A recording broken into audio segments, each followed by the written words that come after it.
وعلى آله وأصحابه ومن تبعهم بإحسان إلى يوم الدين أما بعد أعوذ بالله السميع العليم من الشيطان الرجيم بسم الله الرحمن الرحيم فاعلم أنه لا إله إلا الله وقال تعالى في مقام آخر محمد رسول الله والذين معه أشداء على الكفار رحماء بينهم صدق الله العظيم.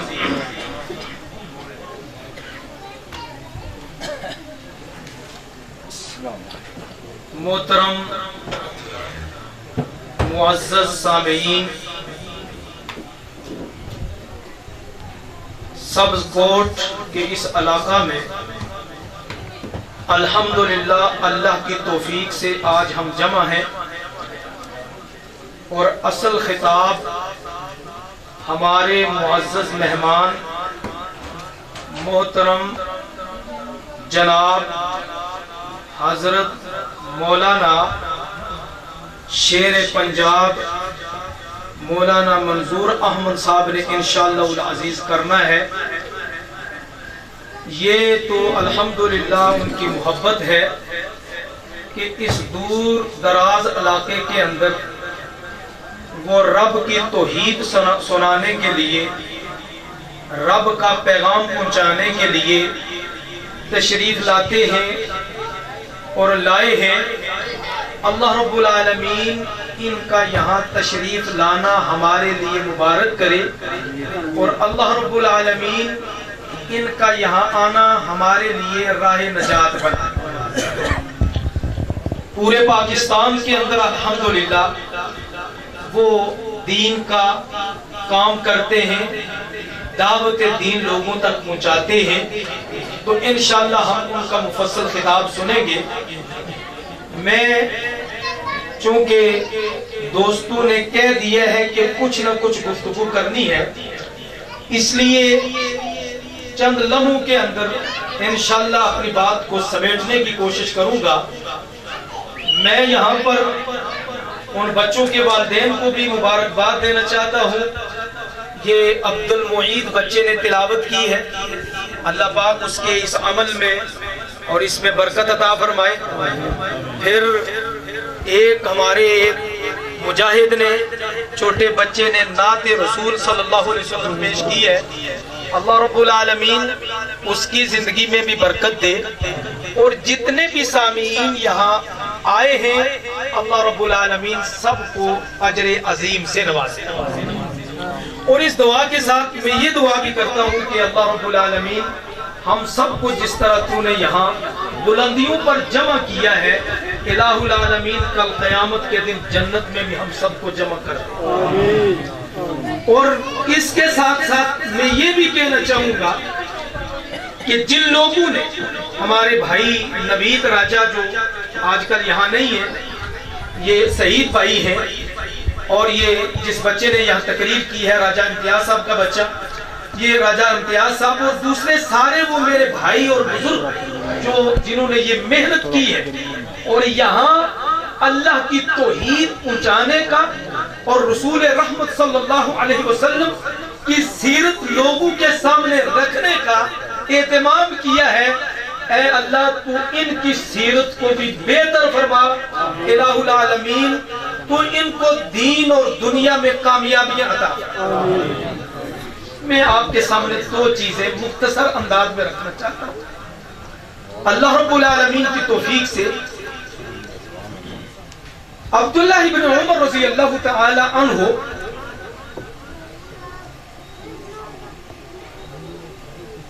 کی صحیح بخاری کے اندر یہ حدیث موجود ہے. عبداللہ ابن عمر رضی اللہ تعالی عنہ فرماتے ہیں کہ رسول اللہ صلی اللہ علیہ وسلم نے ارشاد فرمایا، امام بخاری رحمہ اللہ اسے کتاب الایمان کے اندر لائے ہیں کہ بنی الاسلام علی خمس، اسلام کی بنیاد 5 چیزوں پر رکھی گئی ہے۔ شہادت لا الہ الا اللہ وَأَنَّ مُحَمَّدَ رَسُولُ اللَّهِ صلی اللہ علیہ وسلم۔ ان میں سے پہلی بنیادی بات یہ ہے کہ اس بات کی گواہی دینا کہ اللہ کے علاوہ کوئی الہ نہیں ہے اور محمد اللہ کے رسول ہے صلی اللہ علیہ وسلم۔ اور قرآن مجید میں سے جو آیت میں نے آپ کے سامنے تلاوت کی، اس آیت میں بھی اللہ رب العالمین نے فرمایا فَعْلَمْ أَنَّهُ لَا إِلَهَ إِلَّا اللَّهِ، اے مخاطب اس بات کو جان کہ اللہ کے علاوہ کوئی الہ نہیں ہے۔ اور دوسری آیت میں نے آپ کے سامنے پیش کی کہ محمد الرسول اللہ صلی اللہ علیہ وسلم، محمد اللہ کے رسول ہے صلی اللہ علیہ وسلم۔ معزز سامعین،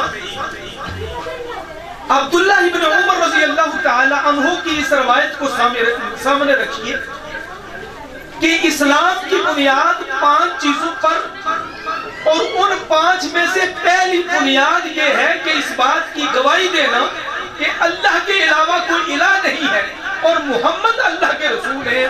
میں یہ چاہتا ہوں کہ اس مختصر وقت کے اندر اگرچہ یہ بنیاد اسلام کی یہ بنیادی بات، یہ پہلی بنیاد، اس کے بعد وہ اقام الصلاۃ بھی ہے، وہ ایتاء الزکوٰۃ بھی ہے، اور اسی طرح وہ صوم رمضان بھی ہے، والحج اور حج بیت اللہ بھی ہے، لیکن میں آپ کے سامنے آج آپ کے سامنے یہ کلمے کا جو جز ہے نا، اشہد ان لا الہ الا اللہ واشہد ان محمد رسول اللہ، اس پر میں عرض کرنا چاہتا ہوں۔ اللہ تعالیٰ سے دعا ہے اللہ حق بیان کرنے کی توفیق۔ معزز سامعین کرام، ہماری زندگی کا سارا نچوڑ اور ہماری زندگی کا سارا خلاصہ ان 2 کلموں کے اندر، یہ ایک ہی کلمے کے 2 اجزاء ہیں۔ ایک لا الہ الا اللہ کہ اللہ کے علاوہ کوئی الہ نہیں ہے، اور دوسرا محمد الرسول اللہ کہ محمد اللہ کے رسول ہے۔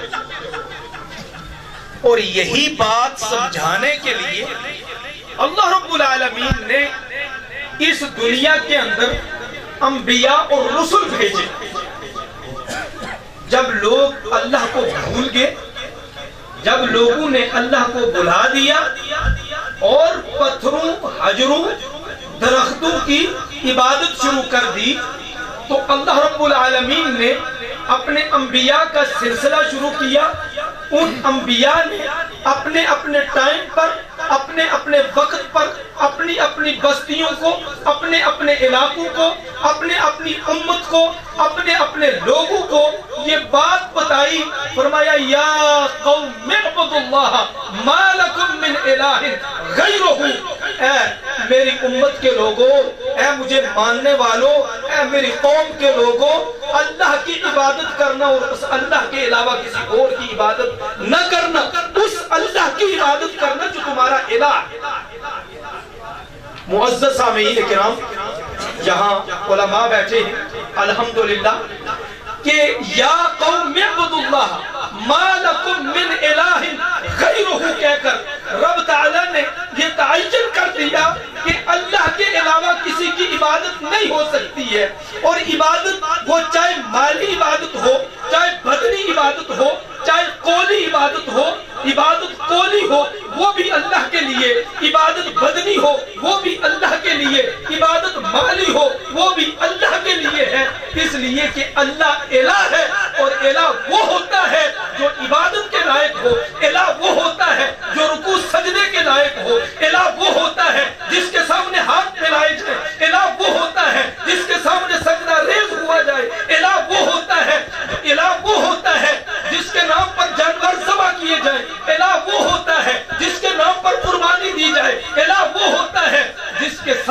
اپنا جبین رکھا جائے جس کے سامنے اپنا ماتھا رکھا جائے. اور وہ کون ہے؟ وہ صرف ایک اللہ واحد لا شریک ہے. تو فرمایا عبداللہ ابن عمر رضی اللہ تعالی عنہ فرماتے ہیں قال رسول اللہ صلی اللہ علیہ وسلم بنی الاسلام علی خمس. اسلام کی بنیاد 5 چیزوں پر ہے اور ان میں پہلی چیز شہادت اللہ الہ الا اللہ. یہ توحید سمجھانے کے لیے اللہ رب العالمین نے انبیاء اور رسول بھیجے. اللہ رب العالمین بہتر جانتا ہے کہ اس نے کتنے نبی اور رسول بھیجے. اور اس توحید کو سمجھانے کے لیے اللہ رب العالمین نے قرآن مجید کے اندر چھوٹی چھوٹی مثالیں تاکہ میرے بندے جہنم کے عذاب سے بچ سکیں. توحید سمجھانے کے لیے اللہ رب العالمین نے مختلف انبیاء کے مختلف قوموں کے مختلف چیزوں کا ذکر کیا. ان میں سے ایک میں آپ کے سامنے عرض کرتا ہوں تاکہ توحید سمجھ آ سکے. سلیمان علیہ السلام اللہ کے ایک پیغمبر گزرے. وہ نبی ہونے کے ساتھ ساتھ بادشاہ بھی. اللہ رب العالمین نے انہیں بادشاہ بنایا تھا اور یہ ایسی بادشاہت اللہ رب العالمین نے حضرت سلیمان علیہ السلام کو عطا کی تھی کہ کسی اور کو سلیمان علیہ السلام کے بعد اللہ نے ایسی بادشاہت کسی اور کو نہیں. پرندوں پر جنات پر آپ کی حکومت تھی, جانوروں پر آپ کی حکومت تھی, جن آپ کے زیر سایہ کام کرتے تھے اور جو جن انکار کرتا تھا حضرت سلیمان علیہ السلام اسے سزا دیتے. بارہ صورت بات کہیں لمبی نہ ہو جائے. ایک دن محو سفر تھے تو دیکھا حضرت سلیمان علیہ السلام نے کہ لشکر میں میری جماعت میں یا میرے لشکر میں ایک فرد غائب ہے. دیکھا کہنے لگے مالی لا ارى الہدہد ام کان من الغائبین لو عذبنہ عذابا شدیدا او لأذبحنہ او لیأتینی بسلطان مبین. فرمانے لگے کیا وجہ ہے, مجھے ہدہد نظر نہیں آ رہا, وہ واقعی غائب ہے, غیر حاضر ہے, یا مجھے نظر نہیں آ رہا. اگر وہ میرے پاس آئے گا تو میں اسے اس وجہ سے کہ وہ غیر حاضر ہے اسے سخت قسم کی سزا دوں گا, اور اس کی سزا یہ بھی ہو سکتی ہے کہ میں اسے ذبح کر ڈالوں گا. فَمَكَثَ غَيْرَ بَعِيدٍ فَقَالَ أَحَطْتُ بِمَا لَمْ تُحِطْ بِهِ وَجِئْتُكَ مِنْ سَبَإٍ بِنَبَإٍ يَقِينٍ. تھوڑی ہی دیر گزرے تھی کہ وہ ہدہد آ گیا اور آ کر عرض کرنے لگا حضرت سلیمان علیہ السلام سے کہ میری غیر حاضری کی وجہ, میرا پیچھا رہنا یہ اس وجہ سے تھا کہ انی وجدت امرأۃ تملکہم وأوتیت من کل شیء ولہا عرش عظیم. میں نے ایک خاتون کو دیکھا ہے, ایک عورت کو دیکھا ہے کہ اس کی بھی بادشاہت ہے, اس کا بھی جو ہے وہ ایک تخت ہے جس پر وہ جلوہ افروز ہے, اور وہ ساری داستان ہدہد بیان کرتا ہے. کس سے؟ حضرت سلیمان علیہ السلام. سلیمان علیہ السلام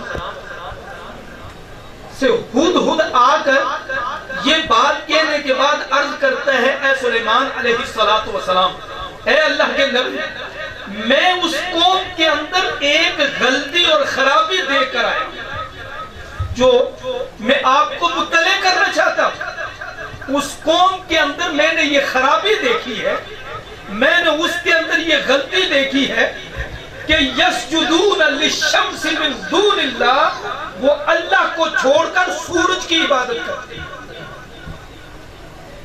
اللہ کو چھوڑ کر سورج کی عبادت کرتے ہیں، اللہ کو چھوڑ کر اس کے غیر کی عبادت کرتے ہیں، رب کو چھوڑ کر دون اللہ کی عبادت کرتے ہیں، رب کو چھوڑ کر غیر اللہ کی عبادت کرتے ہیں۔ محترم سامعین، یہ چھوٹا سا پرندہ ہے، آ کر حضرت سلیمان علیہ السلام سے واقعہ بیان کرتا ہے۔ اب یہ دماغ اس کا بڑا محدود چھوٹا دماغ ہے، لیکن اس بات کو وہ جانتا ہے، وہ اس بات کو سمجھتا ہے۔ یوں تو یہ واقعہ کئی دفعہ آپ نے سنا ہے، لیکن اس میں وہ نقطہ جو رب تعالیٰ بیان کرنا چاہتے ہیں اس پر ہم نے کبھی غور نہیں کیا۔ رب تعالیٰ یہ بتانا چاہتے ہیں کہ میری مخلوق میں سے یہ چھوٹا سا پرندہ، اس کو اس بات کا علم ہے کہ عبادت کے لائق ایک اللہ وحدہ لا شریک ہے، اس کو اس بات کا علم ہے کہ مشکل کشا ایک اللہ واحد لا شریک ہے، اس کو پتا ہے کہ حاجت روا ایک اللہ واحد لا شریک ہے، اس کو پتا ہے کہ کشتیاں پار لگانے والا ایک اللہ واحد لا شریک ہے، اس کو علم ہے کہ اولاد عطا کرنے والا ایک اللہ واحد لا شریک ہے، اس کو پتا ہے، اس کو پتا ہے رکوع سجدے کے لائق وہ ایک اللہ وحدہ لا شریک ہے، اس لیے کہ وہ الہ ہے، اور الہ جو ہے اس بات کا حقدار ہے کہ اس کی عبادت کی جائے، کوئی اور اس بات کا حقدار ہے۔ لیکن ایک بات ہر صورت دکھ سے